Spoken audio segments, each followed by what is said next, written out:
أعوذ بالله من الشيطان الرجيم بسم الله الرحمن الرحيم والصلاة والسلام على أشرف المرسلين سيدنا Muhammad وعلى آله وصحبه أجمعين. Donc aujourd'hui on parle d'Abu Sufyan ibn al-Harith radiallahu anhu. Alors donc comme je vous disais, il ne s'agit pas ici de Abu Sufyan ibn Harb, l'époux de Hind que on connaît un petit peu plus par rapport aux Sahaba. Ici, il s'agit d'un homme qui a été guidé après avoir connu l'égarement et qui a connu l'amour, après avoir connu la haine, dit l'auteur. Après une vie malheureuse, cet homme put enfin connaître le véritable bonheur. Il s'agit de l'histoire de la miséricorde de Dieu qui ouvrit ses portes et accueillit en son sein un homme perdu. Alors Ibn al-Harith avait fini par se tourner totalement vers Dieu après s'être épuisé dans le faux et la bêtise. Notre homme avait passé 20 longues années à haïr et à combattre l'islam, autrement dit depuis le début de la prophétie jusqu'à l'année de la libération de la Mecque, donc Fath Mecca. Et durant tout ce temps, Abu Sufyan n'avait cessé de soutenir les Qurayshites et leurs alliés. Il composait même des poèmes satiriques contre le messager de Dieu, sallallahu alayhi wa sallam. Et enfin, il ne manquait presque jamais une occasion pour se mobiliser aux côtés des Qurayshites afin de combattre les musulmans. C'est vous dire à quel point il revient de loin, cet homme. Euh, Subhanallah, vous allez voir la miséricorde de Dieu et de son prophète. Alors, cet homme avait 3 frères qui s'appellent Naoufel, Rabi'a et Abdullah. Et ces 3 frères avaient embrassé l'islam avant lui. Abu Sufyan était aussi le cousin du prophète Mohammed sallallahu alayhi wa sallam, son cousin paternel, puisqu'il était le fils d'Al-Harith ibn Abd al-Muttalib, qui est donc l'oncle du prophète sallallahu alayhi wa sallam. C'était également le frère de lait du prophète Mohammed sallallahu alayhi wa sallam, car il avait été allaité aussi par Halima des Beni Sa'ad, la célèbre nourrice du prophète Mohammed sallallahu alayhi wa sallam. Et donc un jour, Allah subhanahu wa ta'ala le guida et il convoqua son fils Ja'far et il dit à ses proches, nous partons tous deux en voyage. Et du coup, les gens lui demandèrent, mais où est-ce que vous allez? Il répondit auprès du messager de Dieu, sallallahu alayhi wa sallam, afin de nous soumettre avec lui à Dieu, le Seigneur des univers. Et donc, il va traverser le désert sur le dos de son cheval, et pendant son trajet, il va se repentir sincèrement pour tout ce qu'il avait fait. Et lorsqu'il va arriver à Al-Abwa, alors Al-Abwa, c'est un lieu où est enterrée la mère du prophète Mohammed sallam, Amina, radiallahu anha. Et donc quand il va arriver à Al-Abwa, il va tomber sur l'avant-garde d'une armée gigantesque. Il va déduire alors qu'il s'agissait de l'armée du prophète Mohammed sallam, qui se dirigeait vers la Mecque pour libérer la cité de l'idolâtrie. Alors vous voyez à quel moment à peu près où il va se convertir, juste avant Fath Mecca. Et donc, il va se mettre à réfléchir sur la stratégie à adopter parce que le prophète sallallahu alayhi wa sallam, il faut savoir qu'il avait mis à mort la tête d'Abu Sufyan parce qu'il n'avait jamais arrêté de combattre l'islam avec son épée et sa langue jusqu'à ce que ses paroles et ses actes soient devenus inexcusables. Et donc, Abu Sufyan savait que si un musulman le voyait, eh bien, il allait être tué. Et donc, il devait trouver un moyen d'accéder au prophète sallallahu alayhi wa sallam avant de tomber sur un autre musulman. Et donc, qu'est-ce qu'il va faire? Il va se déguiser au point d'être méconnaissable. Il va prendre son fils Ja'far par la main et il va faire un grand détour à pied pour arriver non loin du prophète Mohammed sallallahu alayhi wa sallam. Et alors que le prophète s'avançait dans la direction d'Abu Sufyan avec un groupe de compagnons, il se met à l'écart en attendant que le convoi fasse halte. Et brusquement, Abu Sufyan va se jeter devant le messager de Dieu, sallallahu alayhi wa sallam, et il va retirer son masque pour révéler son identité. Le prophète sallallahu alayhi wa sallam va le reconnaître immédiatement et il va tourner son visage dans une autre direction. Mais Abu Sufyan va insister et se mettre à nouveau devant lui. Malgré son insistance, le prophète sallallahu alayhi wa sallam se détourna à nouveau de son visage, un signe qu'il ne voulait pas le voir. Abu Sofyan et son fils vont s'écrier, ils vont dire, nous attestons qu'il n'y a de Dieu que Dieu et que Mohammed est le messager de Dieu.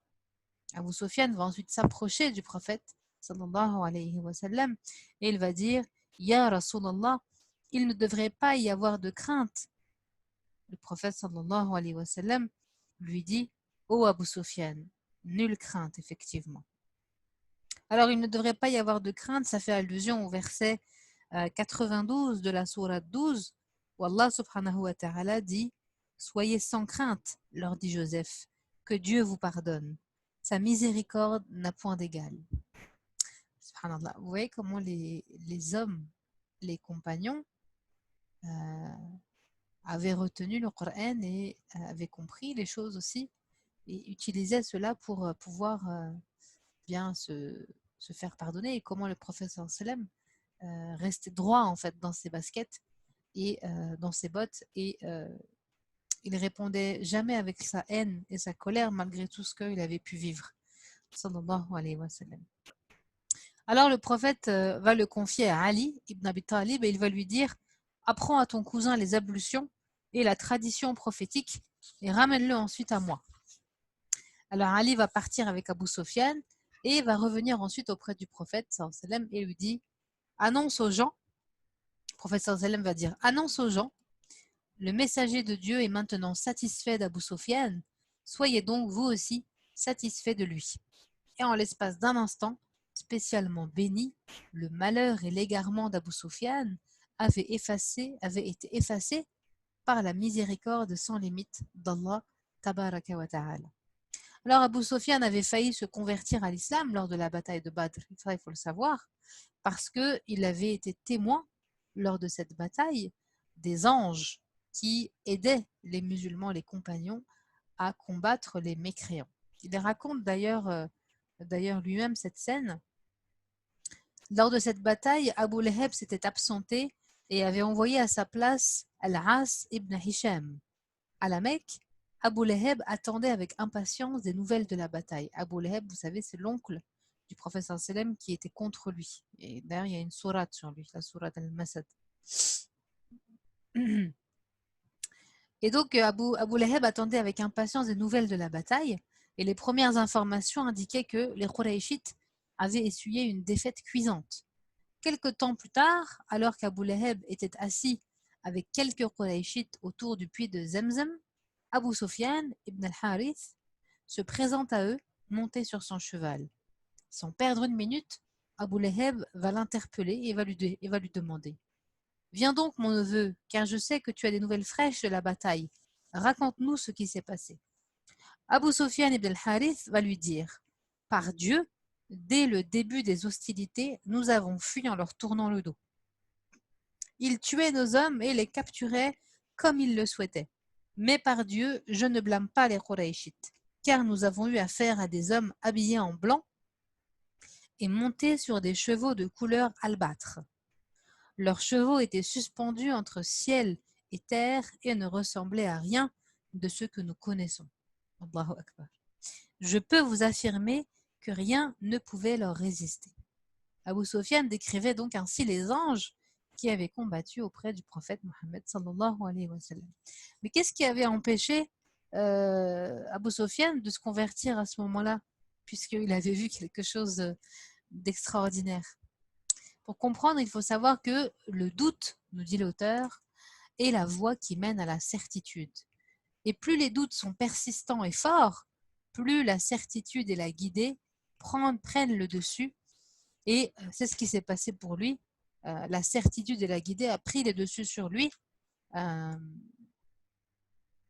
C'est ça, a pris le dessus sur lui, a pris le dessus sur ses doutes et sur son égarement, le soumettant ainsi à Allah subhanahu wa ta'ala, le Seigneur de l'univers. Alors après sa conversion, Abu Sofyan va s'investir intégralement dans la voie de l'islam. Il va être un dévot actif ainsi qu'un grand guerrier. Il va soumettre ainsi toute sa force pour aider le prophète Mohammed sallam et il va souhaiter bien sûr effacer les traces de son passé et compenser ses fautes. Et vous remarquez souvent que les gens qui reviennent à Dieu, eh bien, euh, ce sont des gens qui, quand ils sont convertis, eh bien, ils ont une force extrêmement puissante, extrêmement une détermination pour pouvoir se racheter auprès d'Allah subhanahu wa ta'ala. Et donc, il va accompagner le prophète Abu Sufyan dans les batailles qui vont suivre la libération de la Mecque. Et donc, il va être présent lors de la bataille de Hunayn, alors que les négateurs avaient tendu un piège fatal aux musulmans.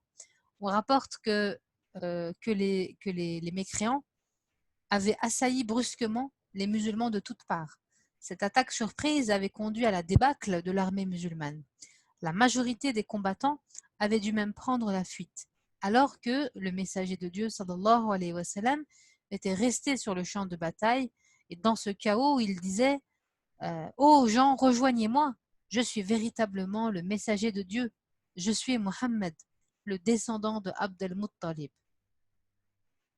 Dans ce moment terrible, un petit groupe de combattants entoura le prophète sallallahu alayhi wa sallam pour le protéger.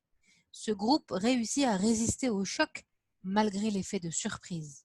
Et parmi ces hommes, on pouvait voir donc Abu Sufyan ibn al-Harith et son fils Ja'far.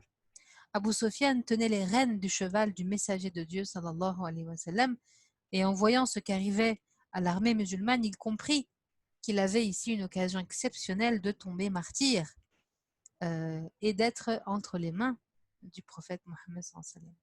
Alors qu'il tenait les rênes du cheval du prophète Mohammed avec sa main gauche, il se battait avec ténacité en tenant son épée dans sa main droite.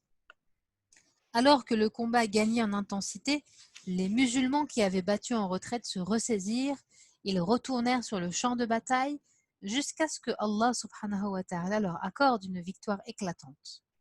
Lorsque la poussière se dissipa, le prophète sallallahu alayhi wa sallam remarqua la présence d'un croyant qui tenait fermement les rênes de son cheval. Il s'agissait d'Abu Sufyan. Il n'avait pas bougé depuis le début de la bataille. Le messager de Dieu lui dit « Qui est-ce? S'agit-il de mon frère, Abu Sufyan ibn al-Harith » Et la joie d'Abu Sufyan fut immense lorsqu'il entendit le prophète sallallahu alayhi wa sallam lui dire « Mon frère ». Cet instant représentait pour lui le summum de la gloire. Touché par l'émotion, Abu Sufyan se jeta en larmes sur les pieds du messager de Dieu afin de les embrasser. Puis, un bon poète, il ne put contenir son envie d'immortaliser ce moment par quelques vers. Il souhaitait manifester sa grande joie pour le courage et la réussite que Dieu leur avait accordés pendant cette bataille. Il dit « Les morts des tribus de Ka'b et de Amir ont certes compris. Le lendemain de Hunayn, lorsqu'ils firent face à leur humiliation, que j'étais pour le combat tel un frère qui le maîtrise, aux côtés du messager de Dieu, jamais je ne trébuche, car j'ai espoir en la rétribution de Dieu, le miséricordieux. Absolument tout revient à Dieu, le Très-Haut. » Alors après la bataille de Hunayn, Abu Sufyan va consacrer tout son temps à la dévotion. Et plus tard, en apprenant la mort du prophète Mohammed sallallahu alayhi wa sallam, il n'eut d'autre souhait que de le rejoindre.